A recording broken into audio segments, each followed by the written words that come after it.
Nimefika hapa ndo nyumbani. Ndo hapa. Karibu.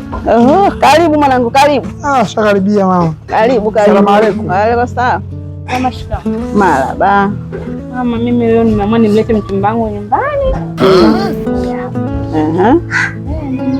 Karibu baba. Shakaribia mamangu.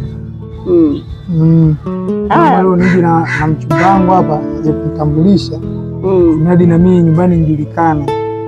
Mimi namiliki mtoto. Wewe hapa mjini unamiliki kitu gani? Kumiliki yani vipi? Yani una biashara gani? Kwa biashara bwana mamangu mimi. Biashara bwana stabarikiwa ninafanya kazi. Unafanya kazi gani? Kazi ninayofanya mimi mama, bwana mfagia barabara. Baba! Mimi mwanangu nimewekeza ili ni mke wangu hapa aje awe anamiliki kama magari, mimi nilitegemea labda sijui una makampuni hapa mjini, yaani unafanya barabara hapa, hakuna mke hapa. Na wewe inuka, ndani. Haya baba, tumeagana.